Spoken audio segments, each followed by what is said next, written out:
நீங்கள்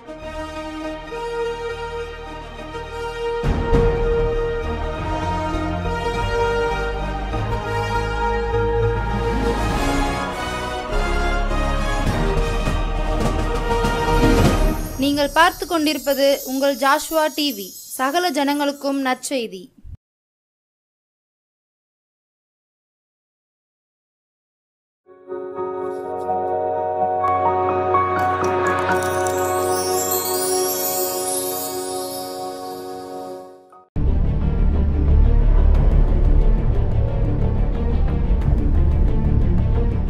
praise the Lord. இயேசு கிறிஸ்துவின் நாமத்தினாலே ஜாஷ்வா டிவி நேயர் அனைவருக்கும் அன்பின் வணக்கத்தையும் வாழ்த்துதலை நான் தெரிவித்துக் கொள்கிறேன். அப்படி தலைகளை தாழ்த்தி ஆண்டு சமத்தில் ஏசப்பா என்னோடு எங்களோடு நீங்கள் பேசணும்னு சொல்லி நம்ம கேட்போம். அன்பின் பரலோக பிதாவை இந்த அருமை நேரத்துக்காக நன்றி செலுத்துகிறோம் ஆண்டவரே. ஏசப்பா இந்த நேரத்தில் கூட ஆண்டவரே ஏசப்பா வசனத்தின் மூலமாக கதையின் மூலமாக எங்களோடு நீர் பேசும்படியாக செபிக்கிறோம் ஆண்டவரே. பரிசுத்த ஆவியானவரே எங்களை ஆட்கொண்டு நீங்கள் நடத்த முடியாக செபிக்கிறோம் ஆண்டவரே. அடியாலே ஏசப்பா எப்படி இந்த கதையை சொல்ல வேண்டிய எவ்வாறு சொல்ல வேண்டிய என்பதை கற்றுக் கொடுங்க ராஜா, போதிங்க ராஜா. ஏசப்பா இந்த கதையின் மூலமாக எங்களுக்கு ஒரு ஆத்ம தாகத்தையும் ஆத்ம பாரத்தையும் ஆண்டவரே எங்களுக்குள்ளாய் நீங்கள் கொடுக்க முடியாக செபிக்கிறோம் ஆண்டவரே. ஏசப்பா அடியாலை மறைத்து வெளிப்பட முடியாக செபிக்கிறேன் தகப்பனே. கேட்கின்ற ஒவ்வொரு உள்ளங்களும் தொடப்படும் ஆண்டவரே, அவர்களும் அதே ஆசீர்வாதத்தை ஆண்டவரே ஆத்ம பாரங்களை பெற்றுக்கொள்ளத்தக்க கிருபை தாங்க ராஜா. நீர் அப்படியாக நீங்கள் செய்ய போறீங்கப்பா. அந்த அன்புக்காக நன்றி செலுத்துகிறேன் தகப்பனே. ஆசீர்வதி வளர்த்து இயேசு மூலம் ஜெபிக்கிறோம் நல்ல பிதாவே, ஆமென்.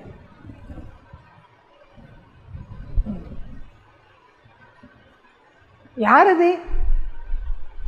கதவை தட்டுறது யாரு? இவ்வளோ நேரமாக கதவை தட்டி கொண்டே இருக்கிறீங்களே, உங்களுக்கு என்ன வேணும்?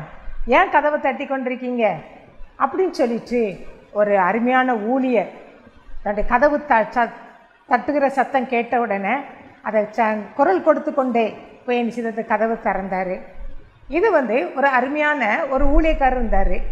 அந்த ஊழியர் அதிக பாரமுள்ள ஒருத்தர்.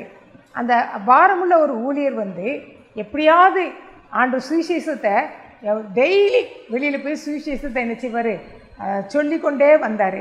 இப்படி இருக்கும்போது அவர் வீட்டு பக்கத்தில் ஒரு சுரங்கம் இருந்துச்சு. அந்த சுரங்கத்தில் வேலை செய்கிறவர்கள் நிறைய பேர், நிலக்கரி சுரங்கத்தில் வேலை செய்கிறவர் நிறைய பேர் இருந்தாங்க. அந்த இடத்துல போய் நினச்சிதாராம் சுவிசேஷம் சொல்லிட்டு கொண்டே வருவாராம். அப்படி இருக்கும்போது ஒரு நாள் அவர் ஒரு 2 வாலிபர்களுக்கு என்ன செய்கிறாராம் சுவிசேஷம் சொன்னாராம். சுவிசேஷம் சொன்னது மாத்திரமல்ல, ஒரு கைப்பிரதியை நிச்சயதாரம் கொடுத்தாராம். அதில் கொடுக்கப்பட்டது சரியான நேரத்தில் அப்படின்னு சொல்லி எழுதப்பட்ட அந்த கைப்பிரதியை கொண்டு போய் நிச்சயதாராம் அந்த 2 வாலிபர்கள் மத்தியில் நிச்சயதாராம் கொடுத்தாராம்.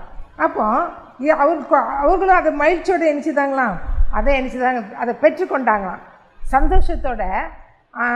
சரியான நேரத்தில்னு சொன்ன உடனே நம்ம மற்ற இடத்துல நம்ம ட்ராக்ஸ் கொடுத்து அவங்க என்ன செய்வாங்க, உடனே ஒன்றை கிழிச்சு போடுவாங்க, இல்லைன்னா மூஞ்சில் தூக்கி வீசிடுவாங்க. ஆனால் இந்த சகோதரர் 2 பேரும் நினச்சிதாங்களாம் அதை சந்தோஷமாக நினச்சிதாங்களாம் ஏற்றுக்கொண்டாங்களாம். அந்த 2 பேருக்குள்ளையும் 25 வயது வாலிபர்கள். அவங்க நல்ல ரொம்ப அழகாகவும் இருந்தாங்க, நல்ல பலசாலி. அப்படி ரொம்ப அருமையாக அந்த சகோதரர்கள் இருந்த உடனே அதை என்ன செய்கிறாங்க, அதை கையில் எடுத்து வாங்கி சரியான நேரத்தில்னு சொல்லி தலைப்பு கொடுத்த உடனே அதை சந்தோஷமாக வாங்கி அதை சத்தமாக என்ன செய்தாங்களாம் படிக்க ஆரம்பித்தானா. அந்த சகோதரன் சத்தமாக படிக்க ஆரம்பித்தான். சரியான நேரத்தில் சொல்லி நினச்சிதான் சத்தமாக படித்த உடனே இந்த ஊழியக்காரருக்கு ரொம்ப சந்தோஷம்னா அவருக்கு ஒரு நம்பிக்கை என்ன வந்துச்சுன்னா, ஆவியானவர் என்ன செய்கிறாரு, சரியானபடி என்ன செய்தாரு வழி நடத்துகிறாரு அப்படின்னு சொல்லிட்டு அவர் என்ன சொல்லானா, அந்த சரியான நேரத்தில்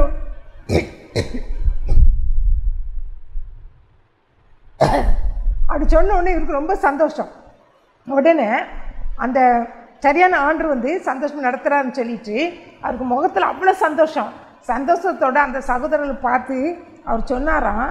உடனே சொல்கிறாரு, கடவுளுடைய பரலோகத்தில் சேருவதற்கு உங்களை என்ன செய்வார், பக்குவப்படுத்துவாராக. இது சரியான நேரம்னு அவங்ககிட்ட பதிலுக்கு அவங்க சந்தோஷமாக கேட்ட உடனே அவர் பதிலுக்கு ஆமாம், ஆண்டவர் வந்து ஏசப்பா வந்து உங்களை பரலோகத்தில் சேர்ப்பதற்காக உங்களை டெய்லி பக்குவப்படுத்துவாராக அப்படின்னு சொல்லிட்டு அவர் என்ன சந்தோஷத்தோடு வீட்டுக்கு போயிட்டார். வீட்டுக்கு போன பிறகும் அவருக்கு இந்த 2 வாலிபர்கள் நினைவே வந்துகிட்டே இருந்திருக்குது. ஒன்று, அந்த வாலிபர்கள் அந்த சந்தோஷமாக ஏற்றுக்கொண்ட அந்த முகம் அவருக்கு பிரகாசமாக அவர்களுக்கு தெரிஞ்சது. அதனால் தொடர்ந்து அவர்களுக்காக என்னச்சுதான் ஜெபித்து கொண்டே இருந்தார். ஜெபித்து கொண்டே இருந்தவர் அவர் என்னச்சுதாரு, அவர் மறக்கவே இல்லை. ஏசப்பா எப்படியாவது இந்த 2 வாலிபர்கள் என்ன செய்யணும், ரட்சிப்புக்குள் என்ன செய்யணும், வழி நடத்தணும்.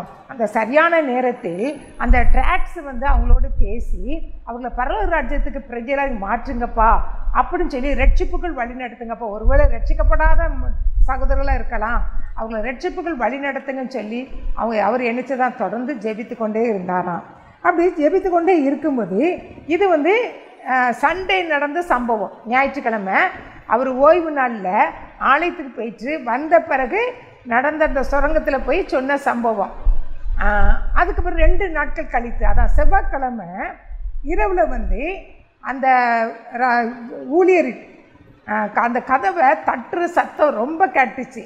கேட்ட உடனே இவர் யார் இந்த நேரத்தில் கதவை தட்டுறா அப்படின்னு சொல்லிட்டு கேட்ட உடனே அப்போ அவர் வந்து கதவை திறந்து பார்த்த உடனே அங்கே ஒரு மனிதன் நின்று கொண்டிருக்கிறாரு.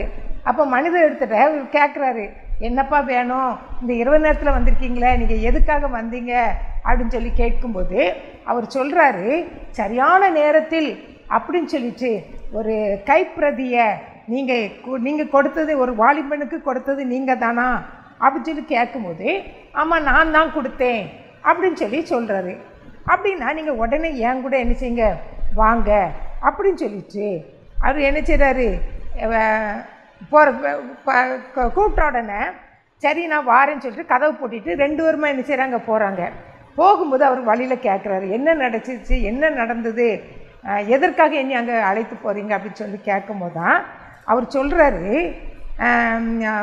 இன்றைக்கு மத்தியானம் வந்து சுரங்கத்துக்குள்ளே வந்து வாலிபர்கள்லாம் என்ன செய்ய, இந்த வேலை செய்கிற தொழிலாளிகளே என்ன செய்வாங்க, மதியத்துக்கு மேலே சாப்பிட்ட பிறகு உள்ளே என்ன செய்வாங்க, இறக்குவாங்க. அப்போ அந்த இறங்க வேண்டிய நேரத்தில், இந்த வாலிபன் இறங்க வேண்டிய நேரத்தில் இவன் அவசரப்பட்டு கவனக்குறைவாக இவன் இறங்கிட்டான். அதில் வந்து அந்த சுவரில் இவனுக்கு என்ன செய்ச்சு, பலமாக அடிபட்டு அந்த பலமாக மோதிட்டான். அதனால் இவனுடைய விழா எலும்புகள் எல்லாம் என்னச்சு நொறுங்கி போயிடுச்சு. அதனால் மிகுந்த வேதனையில் சாகும் தருவாயில், மரண தருவாயில் அவன் என்ன செய்கிறான் இருக்கிறான்னு சொல்லி சொல்கிறாரு. உன்னை சொன்ன உடனே இவருக்கு ரொம்ப கஷ்டமாயிடுச்சு இந்த ஊழியருக்கு. உன்னை சரி வாங்க நம்ம வேகமாக போவோம் அப்படின்னு சொல்லிட்டு அந்த வாலிபரை சேர்த்திருந்த அந்த ஆஸ்பத்திரிக்கு அவங்க என்ன செய்கிறாங்க போய் இருக்கிறாங்க. அதுவரையில் அதை பார்த்த உடனே அவருக்கு ரொம்ப அந்த சகோதரன், அந்த ஆஸ்பத்திரியில் போய் அந்த சகோதரனை பார்த்த உடனே அவருக்கு பயங்கர ஷாக் ஆயிடுச்சு. ஏன்னா அதற்கு முன்னாடி அவர் 2 தினங்களுக்கு 2 நாட்களுக்கு முன்னாடி பார்க்கும்போது அவ்வளோ அழகாக இருந்தான், நல்ல வாலிப மகன், நல்ல பலசாலியாக இருந்தான். ஆனால் இன்றைக்கு அவன் உருக்குலைந்து அடையாளம் தெரியாதபடி, யாருக்குமே உதவாத முடியாதபடி, அந்த நாளில் அவ்வளோ பலசாலியாக இருந்தவன் இன்றைக்கு பலனற்றவனாக உருக்குலைந்தவனாக அந்த ஆஸ்பத்திரியில் மரணத்தோடு போராடிய வேணிச்சு தான் படுத்திருந்தான். அந்த வேதனை நிமித்தம் அவர் பக்கத்தில் போய் வாலிபனே அப்படின்னு சொல்லி என்ன செய்கிறாரு, கூப்பிட்றாரு. கூப்பிட்ட உடனே அவன் என்ன செய்கிறான், கண் விழித்து என்ன செய்கிறான் பார்க்குறான். அவனை பார்த்த உடனே அவன் அந்த ஊழியக்காரரை பார்த்தோன்னே கண்டுகொண்டான். ஏன்னா நம்ம வந்து 2 நாட்களுக்கு முன்னாடி இந்த சகோதரனை பார்த்தோன்னு சொல்லி மனசில் அறிந்து கொண்டான். ஆனால் அவனால் என்ன செய்ய முடியல, பேச முடியல. ஒரு பக்கம் வியாதி, ஒரு பக்கம் வேதனை, அந்த அடிப்பட்டதுனால எலும்புகள்லாம் முறிந்த உடனே அவனால் என்ன செய்ய எதுவுமே பேச முடியல. அவன் அந்த வேதனை நிமித்தம் என்ன அவர் பேச முடியல. அப்போ இவர் வந்து பக்கத்தில் இருந்து உட்கார்ந்து கொண்டு நான் என்ன செய்யலாம் அப்படின்னு சொல்லி என்ன செய்கிறாரு கேட்குறாரு. கேட்டுட்டு அவர் சொல்கிறாரு, நான் வேதத்திலேருந்து நான் வசனத்தை உன்னை வாசிக்கட்டுமா அப்படின்னு சொல்லிட்டு அவன் என்ன செய்கிறான், அந்த சகோதரன்ட்ட என்ன செய்கிறாரு கேட்குறாரு. கேட்டு நான் உனக்காக அந்த வேதத்தை எடுத்து வாசிக்கட்டுமா அப்படின்னு சொல்லி கேட்ட உடனே அந்த சகோதரன் கண்களினால் என்ன சைகை காட்டுறான்.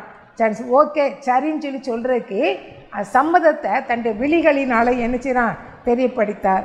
உடனே இவர் என்ன செய்தார், வாசிக்க ஆரம்பித்தார். இந்த ஊழியக்காரர் வேத வசனத்தை எடுத்து அதான் யோவான் 3:16 என்ன செய்தார் வாசிக்க ஆரம்பித்தார். அந்த வசனம் எல்லாருக்கும் தெரியும். தேவன் தம்முடைய ஒரே பேரான குமாரனை விசுவாசிக்கிறவன் எவனோ அவன் கெட்டு போகாமல் நித்திய ஜீவனை அடையும்படிக்கு அவரை தந்தர்லி இவ்வளவாய் உலகத்தில் அன்பு கூர்ந்தார். இந்த வசனத்தை வாசித்துட்டு அவன் என்ன செய்தார், விளக்க ஆரம்பித்தார்.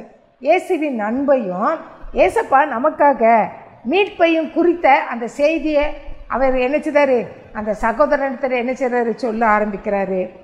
மறுபடியும் அவர் என்ன சொல்கிறாரு, இழந்து போனதை தேடவும் ரட்சிக்கவுமே இயேசு கிறிஸ்து என்ன செய்தார் உலகத்திற்கு வந்தார். இப்பவும் உன்னை தேடி ஏசப்பா என்ன செய்திருக்கிறாங்க, வந்திருக்கிறாங்க. உன் ஆத்மாவை அழிவுக்கு விலக்கி மீட்பதற்காக நீ பாதாளத்துக்கு நேராக போய்விடாதபடி நீ பரலோகத்துக்கு போகணும் அந்த எண்ணத்தை உன்னை மீட்பதற்காக தான் இயேசு கிறிஸ்து என்ன செய்தாங்க இந்த உலகத்திற்கு வந்தாங்க. நீ அதிலிருந்து இதை நீ நம்புகிறாயா? அழிவுக்கு விலக்கி காட்பதற்காக ஆண்டவர் உன்னை விரும்புகிறாரு, உன்னை நேசிக்கிறாரு. இந்த சூழ்நிலை கூட ஆண்டவர் உன்னை என்ன நேசிக்கிறாரு, உண்மையில் அன்பு செலுத்துகிறாரு. நீ அவரை விசுவாசிக்கிறாயா அப்படின்னு சொல்லி கேட்டார். ஆனால் இந்த வார்த்தையில் நிறைய வார்த்தைகள் சொன்னாலும் இந்த வார்த்தைகள் அவன் என்னச்சுதான் வாஞ்சியோடு தாகத்தோடு என்னச்சுதான் கேட்க ஆரம்பித்தான். கேட்க அவனுக்குள்ளே என்னச்சு ஒரு பாவ மன்னிப்பு நிச்சயம் என்னச்சது காணப்பட்டது. அவ்வளோ நேரம் அவன் முகம் இருளடைஞ்சு போய் காணப்பட்ட அவன் முகம் உருக்குலைஞ்சு காணப்பட்ட அந்த முகம் இப்போ என்னச்சிச்சு பிரகாசிக்க என்னச்சிச்சு ஆரம்பித்தது. பிரகாசிக்க ஆரம்பிக்க அவனுடைய பாவ மன்னிப்பு நிச்சயத்தை அவனுக்கு தோன்ற காணப்பட்டுச்சு. ஊழியரும் தொடர்ந்து அவர் என்ன பண்ணார், அந்த இளையகுமாரன் சரித்திரத்தை என்ன செய்தார் மறுபடியும் லூக்கா 15ஆம் அதிகாரம் 18ஆம் வசனத்தை அவர் என்ன செய்த சொல்ல ஆரம்பித்தார். என்னிடத்தில் அந்த ஜபத்தையும் இளையகுமாரன் சரித்திரத்தையும் ஆயக்காரனுடைய ஜபத்தையும் அவர் என்ன செய்தார் மறுபடியும் அவன்கிட்ட என்ன செய்தார் திரும்ப விலக்கி காட்டிக்கொண்டே இருந்தார். ஏன்னா சாகிற நிலைமையில் இருக்கிறான், ஏதாவது ஒரு வசனமாவது அவன் உள்ளத்தில் பேசட்டுமேன்னு சொல்லி தொடர்ந்து அந்த ஊழியக்காரர் அவனை ரட்சிப்புக்கு நேரம் வழி நடத்துகிற காரியங்களை வசனத்தின் மூலமாக பேசிக்கொண்டே இருந்தார். அப்புறம் மறுபடியும் யோவான் 6:37 என்னிடத்தில் வருகிறவனே நான் புறம்பே தள்ளுவதில்லை சொல்லி அந்த வாக்குத்தத்தத்தை வசனத்தை காட்டி என்ன செய்தார் முடித்தார். முடிக்கவுமே அந்த மகனுடைய முகம் என்னது ரொம்ப திடீர்னு ரொம்ப பிரகாசம் ஆயிற்று. அந்த பிரகாசம் அடையுமே அவன் இவ்வளோ நேரம் பேச முடியாமல் இருந்தவன் அமைதியை கேட்டுக்கொண்டிருந்தவன் திடீரென்னு என்னச்சுதான் உரத்த சத்தமாக அவன் என்ன சொல்கிறான், கடவுளை நான் என்னச்சுதேன் அவன் கடவுளை முகமுகமாய் கண்ட போனது போல தேவனே ஆண்டு சமூகத்தில் சொல்கிறாரு, தேவனே நான் சரியான நேரத்தில் என்னச்சதேன் வந்தேன், பாவியாகிய என்மேல் கிருபையாய் இரும், இயேசுவின் நாமத்தில் ஆமேன் என்று தெளிவாக மறுபடியும் என்னச்செல்லாம் சொன்னான். தேவனே சரியான நேரத்தில் நான் என்னச்சதேன் வந்தேன், பாவியாகிய என்மேல் கிருபையாய் இரும், இயேசுவின் நாமத்தினாலே ஆமேன் ஆமேன் அப்படின்னு சொல்லிட்டு என்ன சொல்கிறான். சொல்லி முடிக்கவும் என்ன செய்தான் தன் தலையை சாய்த்து தன்னுடைய ஜீவனை என்ன செய்தார் ஜீவனை முடித்தார். அவனுடைய ஆவி என்ன செய்து அவனை விட்டு என்ன செய்து பிரிந்தது. இதை அந்த சூழ்ந்து நின்ற அத்தனை பேர் என்ன செய்தாங்க பார்த்தாங்க. சரியான நேரத்தில் என்பது அவர் அந்த தங்களுக்கு ஒரு எச்சரிப்பின் வார்த்தை, நிச்சயத்தின் ஓரத்திலிருந்து ஒரு எச்சரிப்பின் வார்த்தை என்பதை என்ன செய்து உணர்த்தி காமிச்சிச்சு. சரியான நேரத்தில் உன்னை வழிகாட்டுவதற்காக, சரியான நேரத்தில் நீ பரலோகம் செல்வதற்கு சரியான நேரத்தில் பரலோகம் செல்வதற்கு வாசல் யார் தான்? இயேசு கிறிஸ்து தான் என்பதை இவர் என்ன செய்தார் அது நல்ல விலைக்கு காட்டினார். இழந்து போனதை தேடும் ரட்சிக்கவுமே மனுஷகுமாரன் உலகத்திற்கு வந்தார். அடுத்தது என்னிடத்தில் வருகிறவனே நான் என்ன புறம்பே தள்ளுவதில்லை அப்படின்னு சொல்லிட்டு சரியான நேரத்தில் ஆண்டுடைய வார்த்தையை சொன்னதுனால அந்த ஆத்மா பரலோகத்தின் பிரஜையாக என்ன செய்த மாற்றினார். அந்த ஊழியக்காரருக்கு பரம சந்தோஷம். நான் சரியான நேரத்தில் ஏற்ற நேரத்தில் அந்த வார்த்தையை சொன்னதுனால இன்றைக்கி அந்த ஆத்மா எங்கே இருக்குது, பரலோகத்தில் இருக்குதுன்னு சொல்லி ரொம்ப சந்தோஷமாக ஒரு கடந்து போனார். அதான் வேத வசனம் சொல்லுது 2 கொரிந்தியர் 6:2 இப்பொழுதே அனுக்கிரக காலம், இப்பொழுதே இரட்சணிய நாள். நம்ம நாளைக்கு சொல்லலாம், நாளை மறுநாள் சொல்லலாம், இன்றைக்கு வேண்டாம், நாளைக்கு வேண்டாம், இன்னும் நாள் வரட்டும் அப்படின்னு சொல்லிட்டு நம்ம நினைச்சக்கூடாது. சுவிசேஷம் அறுப்பதில் நம்ம தாமதமாக நினச்சக்கூட இருக்கக்கூடாது. என்ன செய்யணும்? நம்ம இன்றைக்கு நமக்கு என்ன கிடச்சிச்சு, இப்போதே இது அனுக்கிரக காலம், இதுவே ரட்சிக்கக்கூடிய நாள் அப்படின்னு சொல்லிட்டு நம்ம கிடைக்கின்ற நாட்களில் ஏசப்பா நமக்கு கொடுக்கப்பட்ட நாட்களில் நம்ம விரைந்து போய் எந்தெந்த ஆத்துமாக்களுக்கு நமக்கு யாரெல்லாம் நம்ம அருகில் வருகின்றார்களோ அவர்களுக்கெல்லாம் ஏற்ற நேரத்தில் என்ன செய்யணும்? ஆண்டுடைய அன்பை, ஆண்டுடைய சுவிசேஷத்தை நம்ம என்ன செய்யணும்? அறிவிக்கிறவர்கள் நம்ம என்ன செய்யணும்? காணப்படணும். இந்த நாளில் நம்ம தீர்மானம் எடுப்போம். நம்ம பக்கத்தில் இருக்கிறவங்க நிறைய பேர், நம்ம பக்கத்து வீட்டில் நம்ம அறியாதவர்கள் இருக்கலாம், நம்ம வேலை பார்க்குற இடத்துல நிறைய பேர் ஆண்டவரை அறியாத ஜனங்கள் இருக்கலாம். ஒருவேளை கஷ்டத்துக்கு மத்தியில் கூட நான் யார் இடத்துல போவேன்னு சொல்லிட்டு அவங்க என்ன செய்யலாம்? ஆண்டவர் அறியாத சூழ்நிலை காணப்படலாம். அவங்களுக்கு சரியான நேரத்தில் சரியான நேரத்தில் சரியானபடி அவங்களோட வசனத்தை, இயேசுவின் வசனத்தை, இயேசுவின் அன்பை பற்றி நம்ம சொல்லும்போது அந்த ஆத்மாவை நம்ம என்ன செய்கிறோம்? ஆதாயம் பண்ணிக்கொள்ளுறோம். இந்த நாட்கள் நம்ம தீர்மானம் எடுப்போம். ஏசப்பா எனக்கு அப்படிப்பட்ட கிருபையை தாங்கப்பா, நானும் சரியான நேரத்தில் எந்தெந்த ஆத்மாவுக்கு நான் ஆதாயம் பண்ணணுமோ அந்தந்த ஆத்மானை ஆதாயம் பண்ணுவதற்கு எனக்கு தைரியத்தை தாங்கப்பா, திட நம்பிக்கை தாங்கப்பா. நான் ஜெபித்து நான் என்ன செய்வேன்? ஆண்டு சமூகத்தில் நான் உட்கார்ந்து ஜெபித்து ஆயத்தத்தோடு கடந்து சென்று எனக்கு இந்த ஆத்துமாக்களை தாங்கன்னு சொல்லிட்டு நான் என்ன செய்வேன்? ஜெபித்து கடந்து செல்வேன். என்னுடைய எவ்வளோ ஆத்துமாக்களை நான் ஆதாயம் பண்ணணுமோ அப்படிப்பட்ட ஆத்துமாக்களை எனக்கு தாங்கன்னு சொல்லி நம்ம என்ன செய்ய போகிறோம்? இப்போ கேட்க போகிறோம். அப்படி கண்களை மூடி ஆண்டு சமூகத்தில் எடுத்த தீர்மானத்தின்படி நடப்பதற்கு எனக்கு உதவி செய்யுங்கன்னு சொல்லி நம்ம கேட்போமா? அன்பின் பரலோக பிதாவே, இந்த அருமையான நேரத்துக்காக நன்றி செலுத்துகிறோம் ஐயா. அருமையான ஒரு நல்ல கதையை நம்ம உண்மை சம்பவத்தை நம்ம பார்த்தோம் தகப்பனே. ஏசப்பா அந்த நாட்டில் அந்த ஊழியர் எவ்வளவு வாஞ்சியோடு விருப்பத்தோடு எப்படியாவது அந்த ஒரு ஆத்துமாக்களை பக்கத்தில் தான், வீட்டு பக்கத்தில் தான் அந்த ஊழியர் சுரங்க பாதை அதில் போய் ஆண்டு சுவிசேஷத்தை அறிவித்து கொண்டிருந்தார். இன்றைக்கி நாம் எப்படி நம்ம பக்கத்தில் வீட்டில் இருக்கிறவங்க, பக்கத்து தெருவில் இருக்கிறவங்க, பக்கத்து வியாபாரம் பண்ணி கொண்டு இருக்கிறவங்க, பக்கத்து ஆஸ்பத்திரியில் இருக்கிறவங்களுக்கெல்லாம் நம்ம சுவிசேஷத்தை அறிவிக்கிறதால நம்ம காணப்படுறோமா? இன்றைக்கு வேண்டாம், ஆண்டு ஒருவேளை ஒரு மெல்லி சத்தத்தோடு உங்களோட பேசலாம். இந்த ஆத்மாவுக்கு போய் என்னுடைய அன்பை அறிவின்னு சொல்லலாம், இதே ரட்சணியனாலும் சொல்லலாம். ஆனால் நம்ம என்ன செய்வோம்? உதாசனம் பண்ணி, ஆண்டு சத்தத்தை உதாசனம் பண்ணி நாளைக்கு போவோம், நாளை மறுநாள் போவோம்னு சொல்லி நம்ம என்ன செய்வோம்? நம்ம உதாசனம் பண்ணி நம்ம கொண்டிருந்தா அந்த ஆத்மா என்ன செய்வோம்? பாதாளத்துக்கு நேராக போய்விடும். அதனால் இன்றே நம்ம காலம் என்ன செய்யாது? செல்லாது. நம்ம துரிதமாக